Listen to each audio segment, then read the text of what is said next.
message niya. Hi Mama, I may be 1,000 miles away and wouldn't be able to see you and bond with you.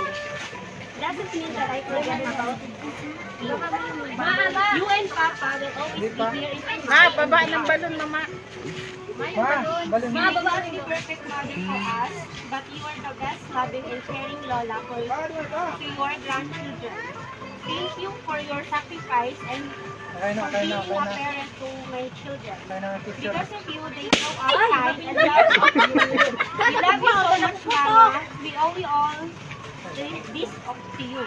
Without you and Papa will really be here in this world today. I wish you more birthday to come so that we can spend more time with you and Papa. Take care always, Ma. If I was given a chance to be born again, I would still choose you as mother. Hope you like this small surprise to you. Happy 67th birthday, Ma. I love you so much. Ate Day will have you for the meantime for me. So, sino po si Ate Day? Si Ate Lesa. Ay, Ate Day, please hug your Lola para daw po kay Ma'am. So, Ma'am, si Ma'am po na nagpadala is yung message nyo kung ano po yung message mo. Si Ma'am po, si Ma'am B po, gusto niyo pong mahingi yung message niyo para po sa pa-surprise sa pong dito na lang po, Ma'am. At maraming salamat. Sinurprise ko ako ng sigla. Hindi ka talaga mapigilan, di ba? Salamat naman. Hindi mo kami nakakalimutan ng papa mo. Maraming salamat.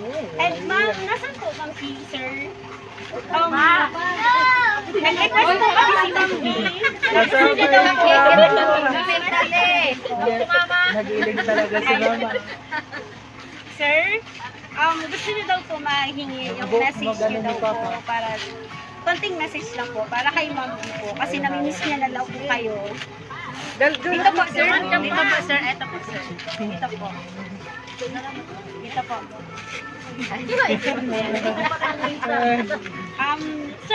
Short message po po sir para po kay Ma'am B. Ano dapat sasabi mo ba kaya today? Doon mo na ka live. Kakulot eh.